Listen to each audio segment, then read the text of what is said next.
इयत्ता 9वी science and technology यामध्ये आपण लॉ ऑफ मोशन या लेसनचा अभ्यास करत आहोत. यामध्ये आपल्याला न्यूटन हे एक सायंटिस्ट होते आणि त्यांनी गतिविषयक काही इक्वेशन समीकरणे मांडलेली आहेत. ती समीकरणे आज आपल्याला पाहायची आहेत. Newton's equation. एकूण यामध्ये 3 समीकरणांचा अभ्यास आपल्याला करायचा आहे. 3 इक्वेशन्स आपण स्टडी करणार आहोत. 1 बाय 1 प्रत्येक इक्वेशन तुम्हाला सांगितलं जाईल. यामध्ये पहिलं इक्वेशन आहे equation the relation between equation describing the relation between velocity and time. पहिलं जे इक्वेशन आहे ते इक्वेशन व्हेलॉसिटी आणि टाइम यांच्यामधलं रिलेशन दर्शवितं. काय आहे इक्वेशन पहिला पाहूया. v equals to u plus eighty.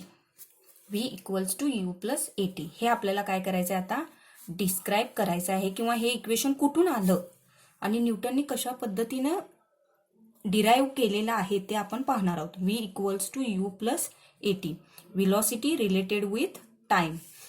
आता या इक्वेशन मध्ये बघा v म्हणजे काय असणार आहे फायनल व्हेलॉसिटी असणार आहे. u म्हणजे इनिशियल व्हेलॉसिटी. a म्हणजे ऍक्सलरेशन आणि t म्हणजे काय आहे टाइम आहे. मग हे इक्वेशन डिराईव्ह करण्यासाठी पहिल्यांदा काय केलं न्यूटननी एक ग्राफ काढलेला आहे.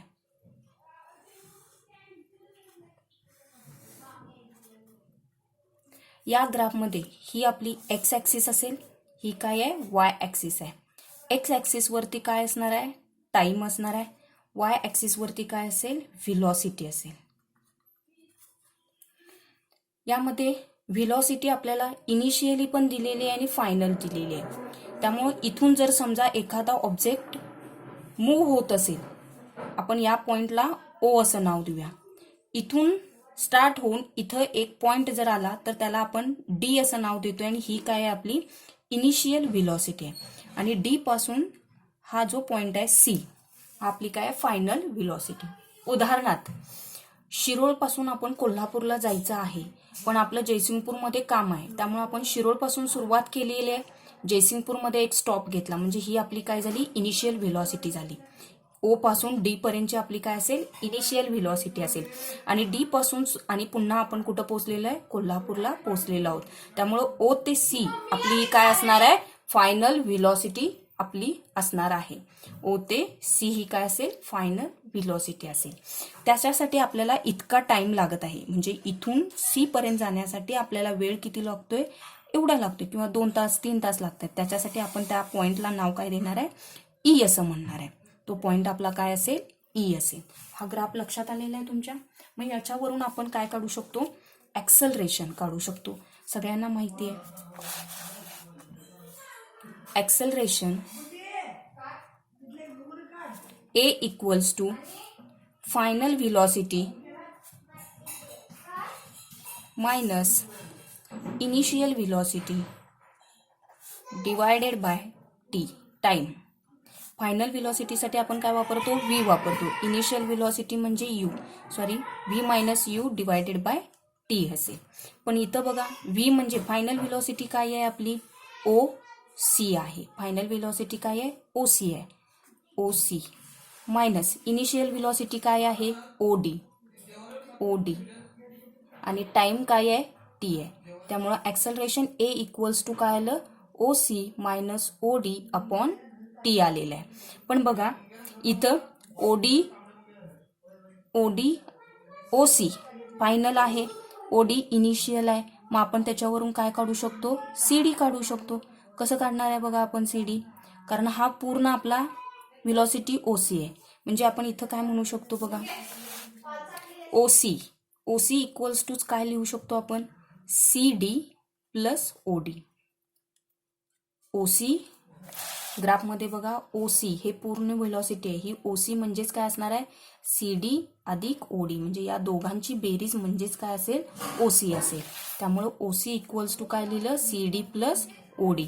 मी हे ओडी जे आहे इथं प्लस आहे या साईडला घेतलं, काय होईल, OC minus OD equals to काय आलं, CD. OC minus OD equals to CD. इथं बघा काय आहे इक्वेशनमध्ये, ओसी मायनस ओडी म्हणजेच काय असणार आहे, A equals to OC minus OD काय असणार आहे, सी डी असेल. मग काय लिहिणार आपण इथं, C D divided by T. म्हणजेच यावरून असं लिहू शकतो आपण, C D equals to A T. Equation 1 आलं लक्षात. आता नंतर परत एकदा बघा, आणखी या ग्राफमध्ये आपण काय करतोय, या ओसी साठी एक पॅरलल लाईन आपण या ठिकाणी ड्रॉ करत आहोत. ही पॅरलल लाईन जी आहे, ही पॅरलल लाईन इथं या ग्राफला आपण काय केलं, इथं ओसी साठी एक पॅरलल लाईन काढलेली ड्रॉ केलेली आहे. ती पॅरलल लाईन म्हणजे काय आहे, बीई आहे. त्याच्यानंतर बघा एक्स ऍक्सिस साठी आपण काय केलेलं आहे, ओई ही एक एक्स ऍक्सिस आहे, याच्यासाठी आपण एक पॅरलल लाईन या ठिकाणी ड्रॉ करतोय. ही पॅरलल लाईन इथं या बीई रेषेला ए मध्ये छेदते, त्यामुळे इथं आपण नाव देऊया ए असं. आता या ग्राफवरून आपण काय सांगू शकतो पहा,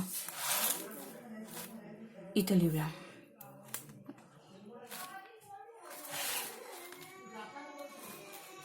या ग्राफवरून आपण काय सांगू शकतो, हे जे बीई आहे, बीई इक्वल्स टू काय लिहू शकतो, ओसी.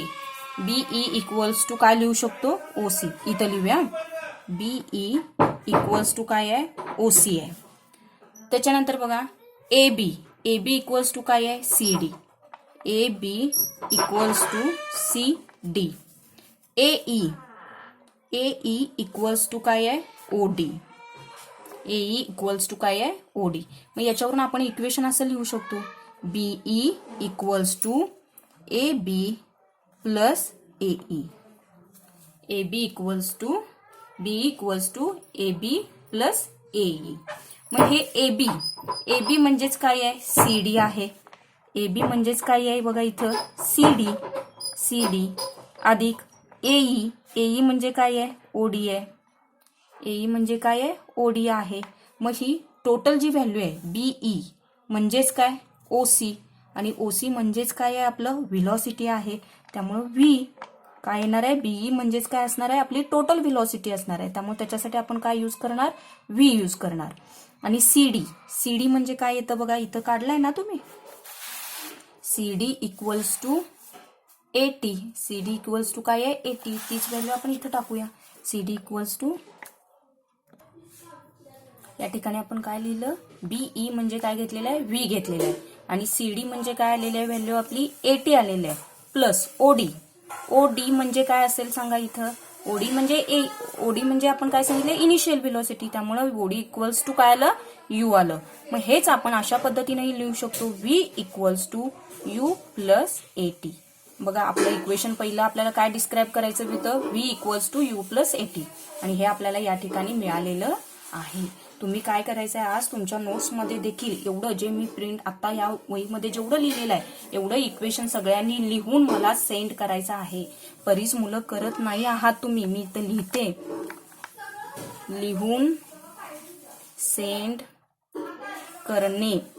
आणि समजलं की नाही हे करण्यासाठी समजल्याने ओके रिप्लाय द्यायचा आहे. तर मग प्रत्येकानं काय करायचं आहे, तुमच्या वहीमध्ये हे इक्वेशन लिहायचं आहे, महत्वाचं आहे. परीक्षेमध्ये हे इक्वेशन विचारलं जातं. आणि या ठिकाणी फक्त एक काय करा, ही स्ट्रेट लाईन आहे, आपलं मोशन जे आहे ते स्ट्रेट लाईन असल्यामुळं इनिशियल व्हेलॉसिटी पासून आपण फायनल व्हेलॉसिटीकडे जाण्यासाठी आपल्याला ओ ते ई टायमिंग लागतो. त्यामुळे ही आपण इथं स्ट्रेट लाईन ड्रॉ करणार आहोत. अशा पद्धतीने एवढं पुस्तकातलं किचकट लिहिण्यापेक्षा तुम्ही एवढं जरी लिहिला तरी तुम्हाला तुमचे मार्क्स मिळून जातात.